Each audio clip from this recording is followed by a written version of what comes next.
महाराष्ट्र शासन किंवा सगळे राज्य आणि केंद्र शासनाने एक नवीन नियम काढलेला आहे. तो आहे HSRPC नंबर प्लेट. हाय सिक्युरिटी नंबर प्लेट याला म्हणण्यात येतं.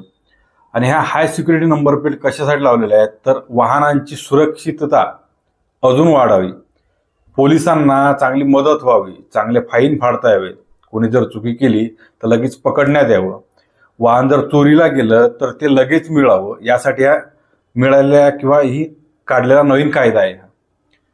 त्यानुसार आता नवीन नंबर प्लेटवर गाडीवरती नवीन नंबर प्लेट बसवण्यात येणार आहेत. तर 2019 पासूनच्या ज्या काय नवीन गाड्या घेतलेल्या आहेत त्यासोबत ह्या नंबर प्लेट आलेल्या आहेत ऑलरेडी.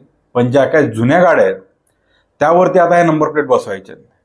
पण इथं मेन मुद्दा येतो, आताच का बसवायच्या आणि एवढ्या लगबगीने का की 1 एप्रिल पासून जर ह्या नंबर प्लेट बसवल्या नाही तर त्याच्यावर 5,000 रुपयाचा दंड बसणार आहे तुम्हाला, असं निघालेल्या नियमावलीत सांगण्यात आलेलं आहे.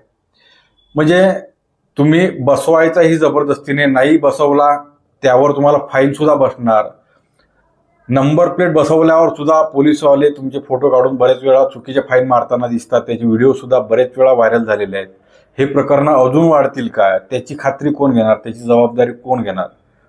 बरं, आता बरेच लोकांची समस्या यायला लागल्या आहेत की व्हिडिओच्या खाली मला बऱ्याच कमेंट पण आलेल्या होत्या की ज्या वेळेस ही नंबर प्लेट आपण वेबसाईटला बुक करायला जातोय, बुकिंग करत असताना त्याची तारीखच डायरेक्ट 22 एप्रिलच्या नंतरची दाखवते काही काही जणांना.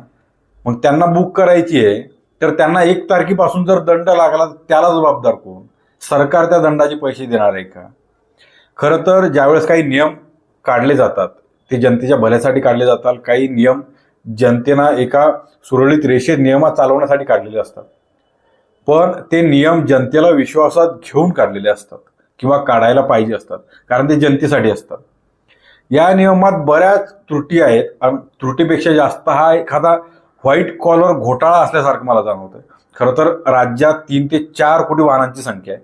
त्यापैकी 2019 पासूनची काय 1-2 कोटी वाहनं असतील किंवा जास्तीत जास्त 1 कोटी. बाकीचे राहिलेले 2 कोटी वाहन आहेत. त्या 2 कोटी वाहनांनाही जवळपास 2 कोटी वाहनांनाही नंबर प्लेट बसवायची. जवळपास 1 ते 1,500 कोटींचं हे टेंडर आहे आणि हे टेंडर कोणाला तरी देण्यात येणार आहे, खास मर्जीतल्या माणसांना. तो पैसा वेगळा. बरं, ही नंबर प्लेट हा वेगळा विषय.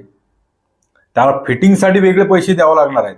त्यात मधातले जे एजंट आहेत आता ज्या नंबर प्लेट बुक होत नाहीत त्यासाठी वेगळे पैसे देण्यात येतात. कारण 5,000 रुपये गेल्यापेक्षा 500 गेलेले बरे किंवा 1,000 गेले बरे, या भावनेतून लोक हे सगळे बुक करायला लागले. हे घोटाळे कुठं थांबणार आहेत? त्यात अजून नवीन प्रश्न पडायला लागले की यांचं म्हणणं आहे की